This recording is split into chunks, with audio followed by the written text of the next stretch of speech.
नमस्कार, मी डॉक्टर राजेश राजोरे, आवृत्ती संपादक दैनिक देशोन्नती बुलढाणा जिल्हा आवृत्ती। सरळ सरळ भाग 74 मध्ये आपले स्वागत आहे। अवयदानाची वाढती चळवळ, माणुसकीची प्रेरणादायी ज्योत असा आपला आजचा विषय आहे। जिस्म मिट्टी में मिल जाए तो गम कैसा, किसी को जिंदगी दे जाए तो इससे बड़ा धर्म कैसा। नमस्कार। माणसाचा जन्म आणि मृत्यू हे निसर्गाचे अटळ सत्य। जन्म आपल्या हातात नसतो आणि मृत्यूही आपल्या इच्छेने टाळता येत नाही। मात्र मृत्यूनंतरही कोणाला जीवन देण्याचे सामर्थ्य आपल्या हातात आहे, ही जाणीव अवयदानाची खरी ताकद आहे। स्वतःचे आयुष्य संपल्यानंतर आपल्या शरीरातील अवयव दुसऱ्या गरजू व्यक्तीला नवजीवन देऊ शकतात। यापेक्षा मोठी माणुसकीची देणगी कोणती असू शकते। 13 ऑगस्ट हा जागतिक अवयदान दिन म्हणून अवयदानाचे महत्त्व अधोरेखित करण्यासाठी जनजागृतीचा दिवस म्हणून पाळला जातो। या निमित्ताने देशभरात विविध आरोग्य संस्था, रुग्णालय आणि सामाजिक संघटनांकडून जनजागृतीपर कार्यक्रम घेतले जातात। परंतु अवयदानाची चळवळ एका दिवसापुरती मर्यादित न राहता ती घराघरात आणि मनामनात पोहोचण्याची गरज आहे। भारताने वैद्यकीय क्षेत्रात मोठी प्रगती केली आहे। अवयव प्रत्यारोपणाच्या संख्येतही गेल्या वर्षात मोठी वाढ झाली आहे। केंद्रीय आरोग्य मंत्रालयाच्या माहितीनुसार 2025 मध्ये देशात 20,019 अवयव प्रत्यारोपण झाले। तरीही गरज आणि उपलब्धता यांच्यातील अंतर मोठे आहे। 3 मार्च 2026 रोजी देशातील प्रमुख अवयवांच्या प्रतीक्षा यादीत तब्बल 89,839 रुग्ण होते। ही संख्या केवळ आकडा नाही, ती नवजीवनाच्या प्रतीक्षेत असलेल्या हजारो कुटुंबाची वेदना आहे। यातील आणखी गंभीर बाब म्हणजे मृत्यूनंतर अवयव दान करणाऱ्या दात्यांची संख्या अजूनही तुलनेने कमी आहे।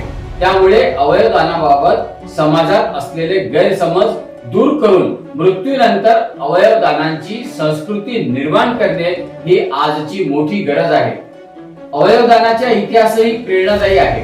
23 डिसेंबर 1954 रोजी अमेरिकेतील बोस्टन येथे रोनाल्ड हेरिक यांनी आपला एक मूत्रपिंड जुळ्या भावाला रिचर्ड हेरिक याला दान केले।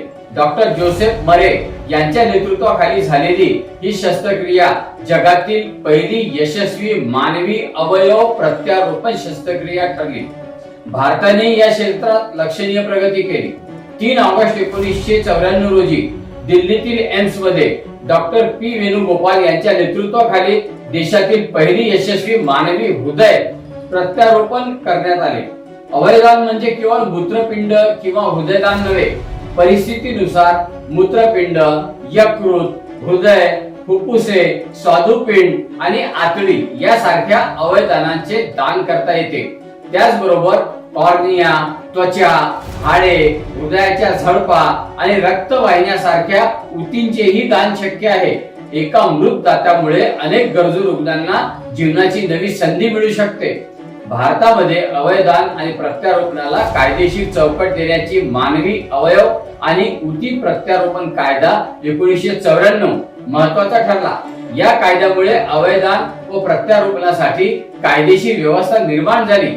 अवयवांच्या व्यावसायिक व्यवहाराला आळा घालण्याचा प्रयत्न ही करण्यात आला। आज राष्ट्रीय पातळीवर national organ and tissue transplant organisation NOTTO ही यंत्रणा अवयवदान, अवयवांचे वाटप आणि प्रत्यारोपणाच्या प्रक्रियेत महत्त्वाची भूमिका बजावत आहे। केंद्र सरकारच्या माहितीनुसार सप्टेंबर 2023 पासून लाखो नागरिकांनी मृत्यूनंतर अवयव व ऊती दान करण्यासाठी नोंदणी केली आहे। ही बाब निश्चितच आशादायी आहे। मात्र नोंदणीबरोबरच प्रत्यक्ष मृत्यूनंतरचे अवयवदान वाढणे तितकेच महत्त्वाचे आहे। महाराष्ट्रातही अवयवदानाबाबत जनजागृती वाढत आहे। रॅली, व्याख्याने, शिबिरे आणि विविध सामाजिक उपक्रमांच्या माध्यमातून हा संदेश जनतेपर्यंत पोहोचवला जात आहे।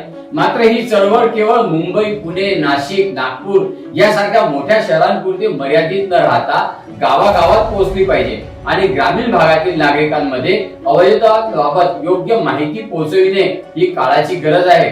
मृत्यूनंतर अवयवदान करण्याचा संकल्पही करता येतो, मात्र त्याहूनही महत्त्वाचे म्हणजे आपली इच्छा कुटुंबियांना सांगणे। कारण मृत्यूनंतर अवयवदानाची प्रक्रिया सुरू करताना कुटुंबियांचा सहभाग अत्यंत महत्वाचा ठरतो. मृत्यू अटळ आहे, पण मृत्यूनंतरही जीवन देण्याची संधी नक्कीच आपल्या हातात आहे.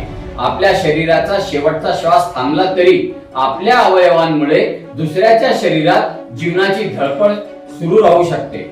यापेक्षा मोठी मानव सेवा कोणती?